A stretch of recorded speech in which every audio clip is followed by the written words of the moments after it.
MNN TV News। अस्सलाम वालेकुम नाज़रीन, माया मोना तवानी सीरा MNN TV। कासमोहन वासिन पाना अजब बचाने लाइ बे डी इलाइके वासिन फसादी वाह चौक ते एहतजाजी मुज़ाहिरो करे असां जे नुमाइंदे मोहम्मद अली रिंद सां ॻाल्हि ॿोल कई आहे। अचो ते तव्हां खे ॾेखारियूं।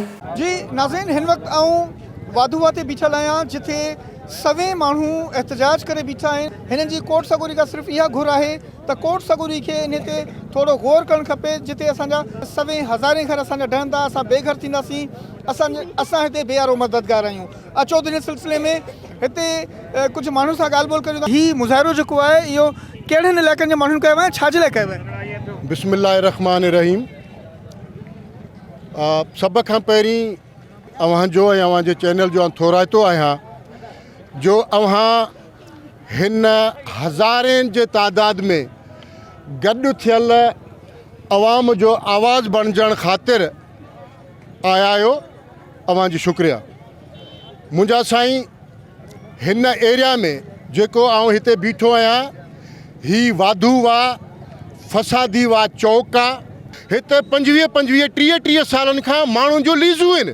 साईं, कुल केतिरा घर, कुल केतिरियूं मार्केटूं या दुकानूं आहिनि जेके मुतासिर थियनि पिया? साईं, मुंहिंजे अंदाज़े मुताबिक़ घटि में घटि 5000 दुकान आहिनि ऐं लखनि जे तादाद में घर आबाद थियल आहिनि। असीं आला ऑनरेबल सुप्रीम कोर्ट ऐं वज़ीर आला सिंध ऐं वज़ीर आज़म पाकिस्तान खे पुरज़ोर अपील था करियूं त तव्हां हितां जी आबादी ते नज़रसानी करियो। हिते न को मिठो पाणी वहे थो, न वरी को हिते को आम अहम को रस्तो आहे, कंहिं बि क़िस्म जी का बि ॻाल्हि कान्हे। पर जेकॾहिं इन ते नज़रसानी न थी त पोइ हितां जे माण्हुनि जो इहा ख़्वाहिश आहे त असां हिते रोड ते लेटी पवंदासीं। पंहिंजनि बचनि जे अजनि खे बचाइण ख़ातिर जेको कुझु असां थिए भली उतां खां वञी लताड़िन असांखे, भली क्रैश करे वञनि असांखे, मारनि असांखे, पर हटंदासीं कोन। असीं शहर में रहंदासीं। लासानी झगड़े में नुतरियल असां हिते जायूं वठियूं। पोइ असांखे अॼु 25 साल थी विया आहिनि, पंहिंजा बचा वठी वेठा आहियूं ऐं असां वटि एतिरो पैसो कोन्हे की असां सुभाणे असांजी जायूं ठाहींदा। असां चीफ मिनिस्टर साहिबु, वज़ीर आज़म साहिबु ऐं पंहिंजो आर्मी चीफ साहिब खे ऐं कोर्ट सगोरी खे अपील था करियूं त असांजा हज़ारे घर आहिनि, हीअ यतीम वीचारा बस बेवस आहिनि ऐं हिननि जे घर खे आबाद कयो वञे।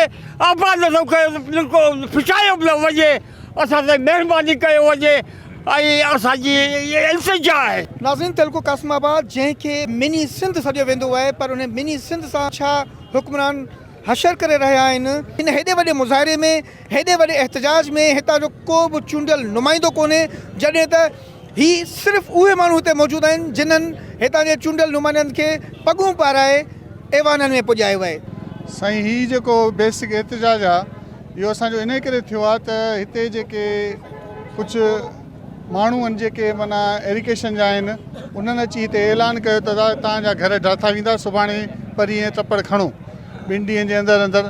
जीअं त असांखे न त को नोटिस आहे, न को का अहिड़ी ॻाल्हि आहे, ऐं चयो हिन ते मेगाफोन ते ऐलान करे चवंदा भई टपड़ खणो।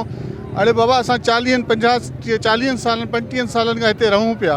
इन में असांजी जेकियूं आबादियूं आहिनि उहे कची आबादियुनि में डिक्लेयर थियल आहिनि। असांजूं जेके आहिनि इलाही जूं लीज़ूं थियल आहिनि, इलाही जी पकियूं थी वियूं आहिनि ऐं पका घर ठाहियो। माण्हू 12 बचे सॼी उमिरि हिते कमाए, ग़रीबनि अची पंहिंजा अझा जेके आहिनि उहे अॾिया आहिनि, पंहिंजे बचड़नि सां ज़िंदगी गुज़ारे रहिया आहिनि। तव्हांखे डेडलाइन छा मिली आहे?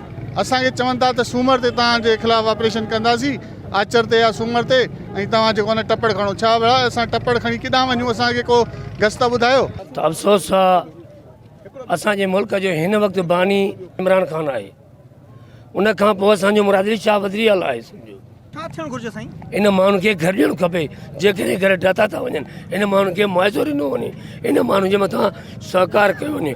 बहितर ॻाल्हि इहा आहे त जेको पंहिंजी झोपड़ी ठाहे पंहिंजी महिनत सां वेठा आहिनि, कंहिं MNA MPA कंहिं अज़ीज़ क़रीब जी मदद कान्हे, हर कंहिं तगारियूं खणी पंहिंजा घड़ा ठाहिया आहिनि। जेकॾहिं घर खसिया था वञनि, ख़ुदा खे मुआवज़ो ॾिनो वञे।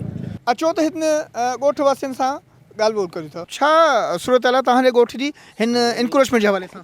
साईं इनक्रोचमेंट जे हवाले सां 2017 में अची किराए विया उन्हनि जेको आहे सो हू साइड पिंजारी जो साइड तव्हां कटे विया 70 फुट बहरहाल चयूं घणो पर 70 फुट कटे विया आहिनि। हुन खां अलावा ही वरी पासो Phuleli canal old Phuleli canal जे पासे खां निशान हणी विया आहिनि 55 फुट ते पर कटे विया आहिनि हितां बि 60-65 फुट कटे विया आहिनि। न को ग़रीब ते लिहाज़ था कनि न को छा कुझु बि न सामान ॿार बचो जेको बि दे अधु राति में लॉकडाउन में ऐलान कनि कुझु बि कनि बिल्डोज़रूं खणी अचनि पाक आर्मी बि अचनि पुलिस जा 10 मोबाइलूं अचनि ऐं क्लेशूं खणी ग़रीबनि ते सिधा बीहारनि। ठीकु आहे दादा अॻियां न अचो असां डराईंदासीं जंहिंजो सामान आहे जो ॿार बचो आहे कुझु बि दे काफ़ी माण्हुनि खे ज़ख़्मी बि थी विया आहिनि ॻोठ में। नाज़रीन जामशोर रोड ते ओल्ड फुलेली सां लॻोलॻि ॻोठ अली अकबर ब्रोही आहे जिते असां हितां जे ॻोठाणनि सां असां ॻाल्हायोसीं। हिननि ॿुधायो त असांजे ॻोठ जेको आहे उहो नक्शे सां मंज़ूरु थियल आहे कच्ची आबादी में अचे थो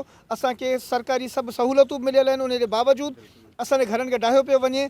असां पुरज़ोर अपील था करियूं कोर्ट सगोरी खां त असांखां अगरि ही घर या असांखां मथे ढकण जी छित खसी वञे थी त असांखे उनजो मुतबादिल ज़रूरु ॾिनो वञे। जी नाज़रीन हितां जे इलाइक़े वासियुनि जूं तव्हां ॻाल्हियूं ॿुधियूं। हितां जो इलाइक़े वासी जेके आहिनि उहे बेहारो मददगार आहिनि छो त हिननि जो न MPA न MNA न ई पाकिस्तान पीपल्स पार्टी सां को तालुक़ु रखंदड़ को घण घरो हिननि वटि पहुतो आहे। पाकिस्तान पीपल्स पार्टी खे खपे त हिन ॾुखी घड़ी में हिननि इलाइक़े वासियुनि जो भरजलो ठहनि। इलाइक़े वासियुनि जे लाइ कुझु थियणु ज़रूरु खपे।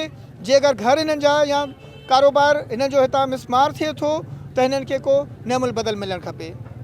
कैमरामैन टीम सां गॾु मोहम्मद अली रिन खे इजाज़त ॾींदा ॾिसंदा रहो महबूब न्यूज़ नेटवर्क TV। अला भाई। MNN TV News।